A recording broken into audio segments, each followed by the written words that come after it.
एक गांव में लल्लू जलेबी वाला रहता था। लल्लू जलेबी बनाता और बेचता। सुबह से शाम लल्लू की दुकान पर जलेबी खाने वालों की लाइन लगी रहती। यहाँ तक कि उसकी जलेबी खाने दूर गांव से लोग आते। अरे भाई, इस लल्लू के हाथ में तो जादू है। क्या जलेबी बनाता है ये। वाह, मजा ही आ गया। सही कहा सोनू भाई। लल्लू भैया, मुझे जरा 50 रुपए की जलेबी दे दो, घर ले जाऊंगा। घर वालों को भी आज खुश कर दूं। तो इस प्रकार लोगों को लल्लू की जलेबी बहुत अच्छी लगती। लल्लू अपनी प्रसिद्धि से जिंदगी में बहुत खुश था। एक दिन एक आदमी लल्लू की दुकान पर जलेबी खा रहा था। उसे जलेबी बहुत स्वादिष्ट लगी। उसने लल्लू से कहा, लल्लू भाई, तुम्हारी ये जलेबी तो बहुत स्वादिष्ट है, एक प्लेट और लगा दो। जलेबी तो उस आदमी को पसंद आ ही गई थी। खाते खाते उसने लल्लू से कहा, भाई मजा आ गया। ऐसा लग रहा है मानो किसी ने अमृत रस भर दिया हो इस जलेबी में। धन्यवाद भाई साहब, अब तो बस इसी काम की आदत हो गई। जलेबी बनाओ और खिलाओ। वैसे अगर जलेबी के साथ बढ़िया मलाईदार रबड़ी भी होती तो मजा आ जाता। आपकी बात ठीक है, पर मुझे सिर्फ जलेबी बनानी आती है। वैसे भी जलेबी बनाने में सारा दिन बीत जाता है, तो रबड़ी कैसे बनाऊं? अरे लल्लू भाई, क्या बात करते हो, उसके लिए हलवाई रख लो। एक बहुत ही बढ़िया रबड़ी बनाने वाले हलवाई को जानता हूँ। कहो तो कल ही उसे ले आता हूँ।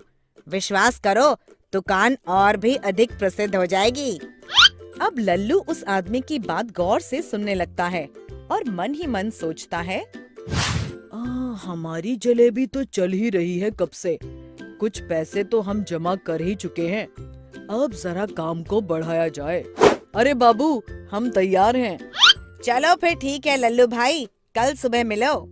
अगली सुबह वो आदमी रबड़ी बनाने वाले हलवाई को लल्लू से मिलवाता है और काम भी शुरू हो जाता है। अब लल्लू की दुकान पर जलेबी और रबड़ी का बोर्ड लग जाता है। ग्राहक दोनों का स्वाद लेने लगते हैं। हर ग्राहक को जलेबी के साथ रबड़ी खाने की इच्छा जरूर होती। ग्राहकों को जलेबी और रबड़ी का साथ खूब भाने लगा। धीरे धीरे रबड़ी वाला भी लल्लू से जलेबी बनाना सीख लेता है। इसी प्रकार कुछ दिन बीत जाते हैं। एक दिन रबड़ी वाला लल्लू से आके कहता है, अरे लल्लू भैया, हम शहर तक जा रहे हैं सामान लेके, 2 दिन में आ जाएंगे। ठीक है भाई, आ जाना जल्दी। अगली सुबह लल्लू की दुकान पर ग्राहकों की भीड़ लग जाती है। जरा रबड़ी जलेबी लगा दो 1 प्लेट। अभी तो सिर्फ जलेबी है भाई, जलेबी खाओ। पर लल्लू भैया, जलेबी के साथ मलाईदार रबड़ी का मजा ही अलग है। बिना रबड़ी के जलेबी का स्वाद नहीं आता। सभी ग्राहक वापस चले जाते हैं और धीरे धीरे लल्लू की दुकान पर ग्राहक आना कम हो जाते हैं और लल्लू चिंतित होने लगता है। तभी एक ग्राहक लल्लू को चिंतित देख उसकी दुकान पर आता है। क्या हुआ लल्लू भाई, बड़े चिंतित लग रहे हो? क्या बताऊं भाई, आजकल जलेबी ही नहीं बिकती और आज 6 दिन हो गए, रबड़ी वाला भी नहीं आया। क्या बात करते हो, जलेबी नहीं बिकती? उस गांव में जलेबी खूब बिक रही है और रबड़ी भी। खा के देखो, मैं भी वहाँ से लाया हूँ। लल्लू रबड़ी और जलेबी खा के बोलता है, अरे ये जलेबी और रबड़ी बिल्कुल हमारे जैसी ही बनाई है।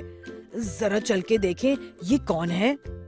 तभी लल्लू दूसरे गांव के दुकान पर जाता है और देखता है कि वही हलवाई जो उसकी दुकान पर था, वहाँ रबड़ी और जलेबी बना रहा है। और ये क्या, वही दूसरा आदमी जिसने उस हलवाई को भेजा था, वो जलेबी बना रहा है।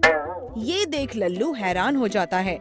लल्लू समझ जाता है कि उन दोनों ने लल्लू को लल्लू बना दिया और जलेबी के सभी ग्राहक भी अपनी दुकान पर ले गए। अरे ई का हो गया, ई तो गई भैंस पानी में। शिक्षा: कभी भी किसी अनजान आदमी पर आंख बंद करके विश्वास नहीं करना चाहिए। हमेशा सूझबूझ के साथ ही किसी पर विश्वास करना चाहिए। हमें उम्मीद है बच्चों कि आपको ये कहानी पसंद आई होगी, तो कृपया हमारे चैनल को सब्सक्राइब करें और अपडेट्स के लिए बेल के आइकन पर क्लिक करें। और हाँ, इस वीडियो को शेयर और लाइक करना ना भूलें। Bye bye.